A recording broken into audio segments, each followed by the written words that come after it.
سلام و به برنامه خبری رادیوی آزادی خوش آمدید. زرنگز نوروزشاه هستم. امروز 19 دکبر در خدمت شما. حالا نگاه به چند موضوعی برنامه.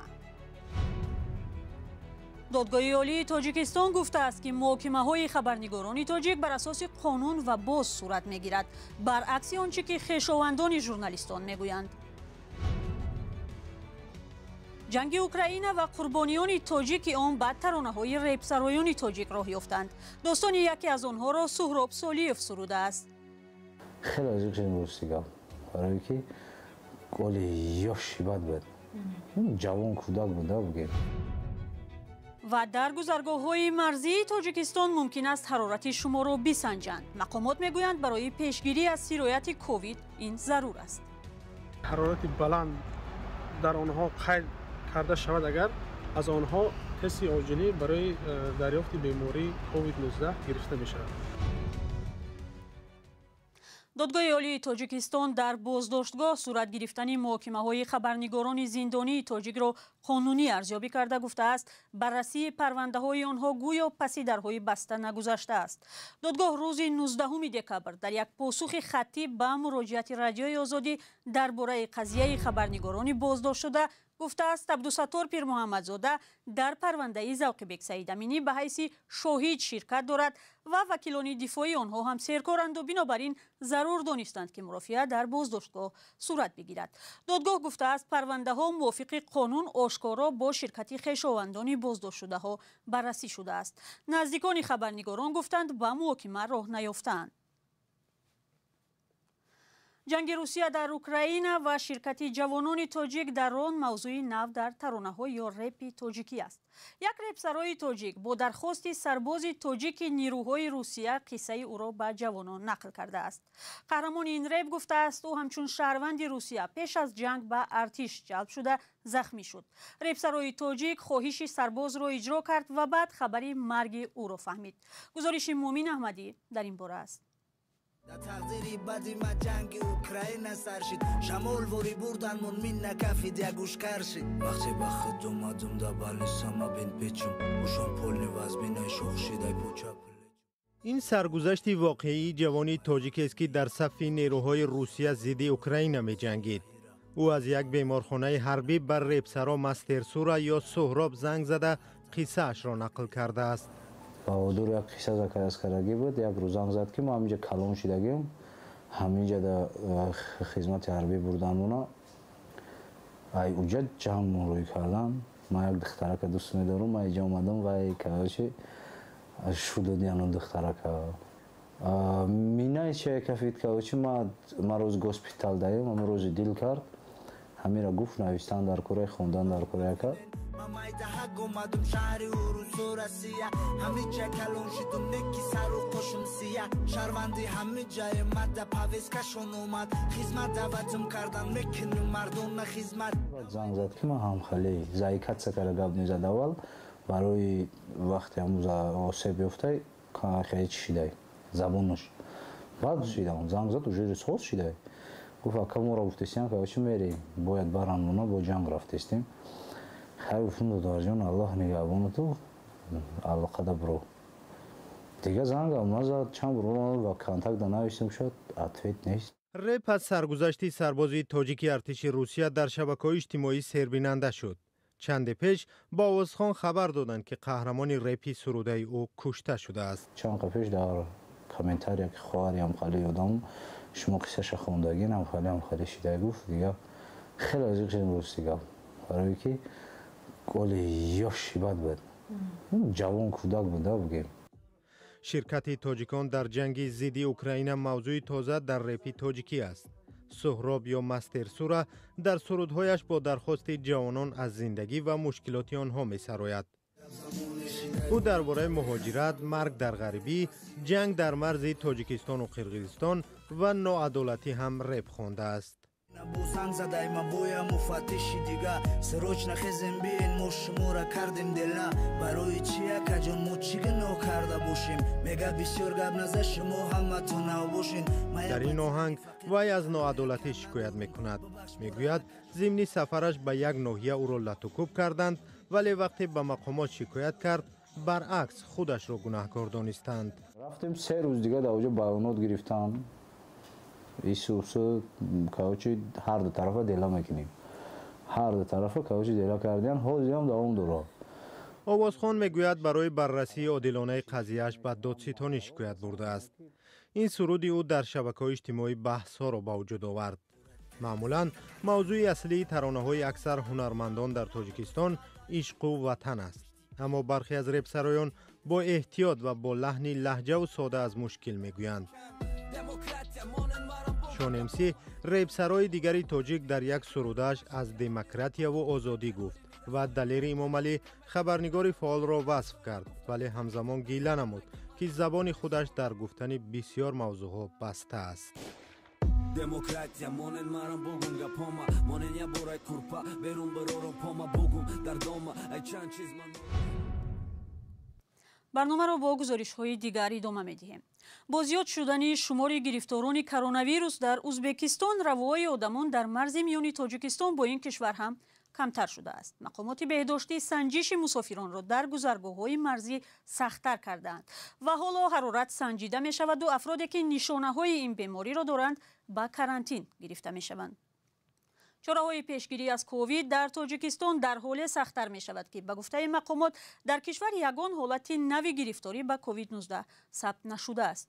گزارش همکاران ما در همین باره است. در گذرگاه فاتح آباد در مرز تاجیکستان و ازبکستان تعداد مسافران نظر به ماه‌های قبلی کمتر شده است. حال آنها میگویند سبب از یک طرف اوج گرفتاری بیماری کووید در همسایه کشور تاجیکستان است، از سوی دیگر به سردی بی سابقه هوا دخل دارد. نظارت هم در گذرگاه ها را سخت‌تر کردند. نفرانی که گمانبر یعنی که حرارت بلند در آنها قید کرده شود، اگر از آنها تست عاجلی برای دریافت بیماری کووید 19 گرفته می شود. ما حرکت میکنیم که این بیماری را سری وقت دریافت کنیم و توبت کنیم که دیگران این بیماری سرایت نشوند. مقامات بهداشتی ولایت سوغد میگویند افرادی که با نشانه‌های بیماری ثبت میشوند طول 2 هفته یا تا شفا یافتن در شرایط کرانتینی نگه داشته میشوند، ولی از روز نخستین خروج دیگر برای بیماری در ازبکستان یعنی از روز 25 نوامبر امسال به گفته مقامات نفری را با این بیماری در گذرگاه‌ها پیدا نکردند. همکاری هست بین دکترای در سرحد فعالیت میکردگی جمهوری تاجیکستان و ازبکستان از وضع اپیدمیولوژی خودی سرحد ازبکستان سرحد تاجیکستان ما تست آگاه شده میستیم. تا امروزه خوشبختانه در خود سرحد ازبکستان و سرحد تاجیکستان این بیماری کووید به قید گرفته نشده است. مقامات تندرستی تاجیکستان میگویند از ماه مارس تا کنون یگان موردی سرایت کووید 19 را ثبت نکردند، ولی بعضی از کاربران شبکه‌های اجتماعی از احتمال برگشتن کرونا ویروس صحبت میکنند. در 2 سال اخیر در تاجیکستان بیشتر از 17,000 نفر به این بیماری گرفتار شدند و 124 نفر جان خود را از دست دادند. بعضی از متخصصان آمار واقعی را بیشتر از این میدانند.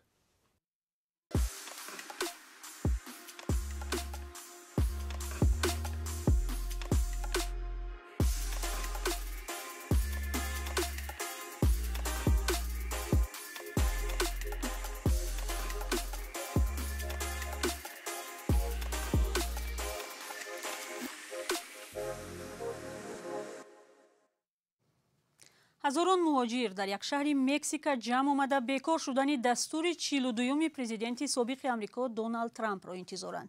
طبق این دستور دوره پاندمی مهاجران بلافاصله بعد وارد شدن از آمریکا رانده می شدند. اگر این قرار بازبینی نشود، احتمال سر از 21 دکبر مهاجران امکان پیدا می کنند تا زمانی بررسی درخواستشان در آمریکا بمانند.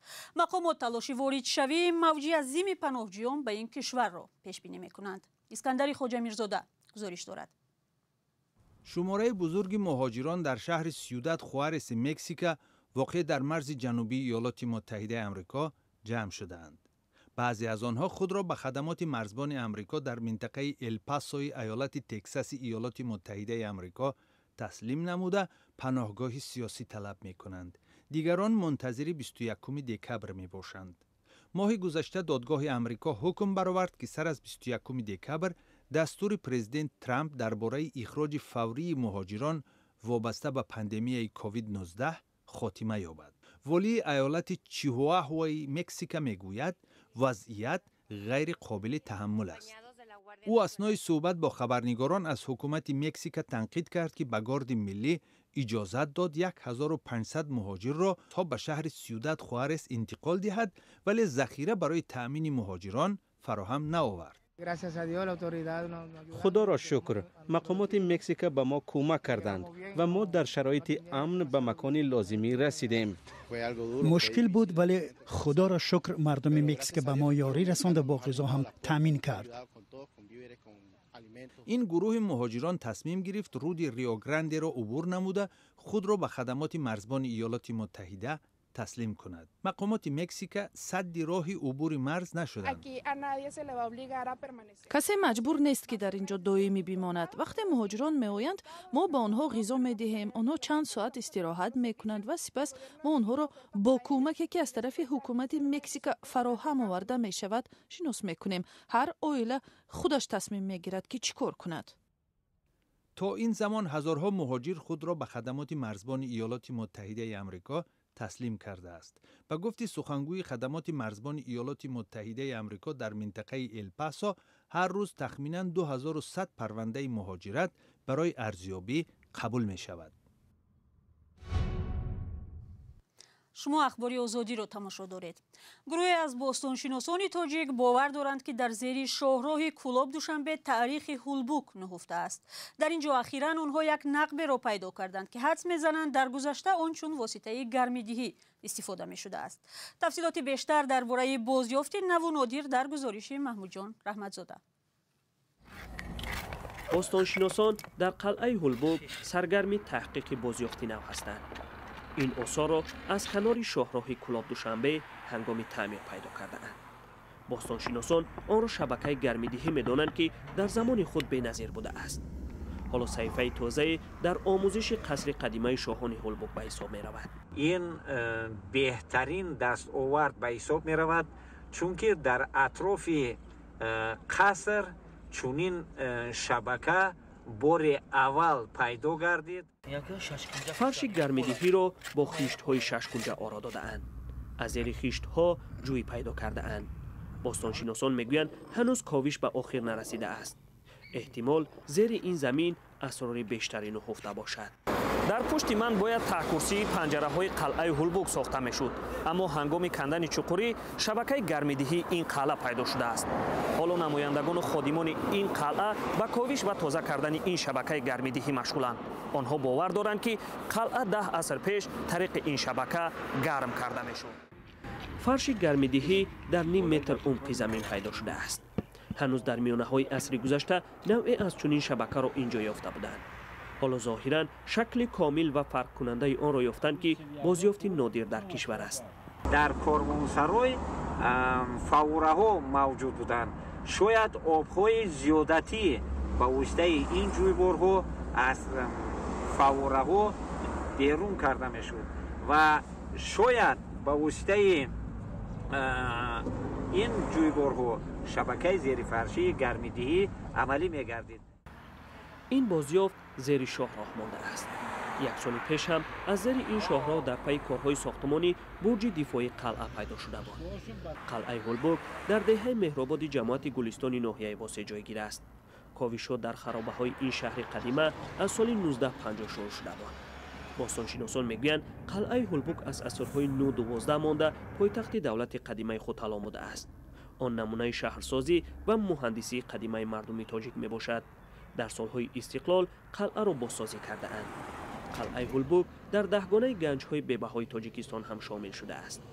محمود جان رحمتزاده، آزادی، قلعه قدیمه هولبوک.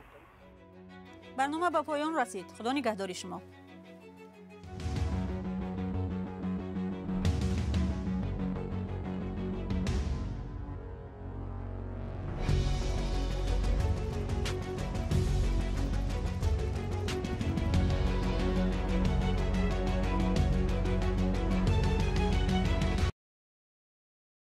Praha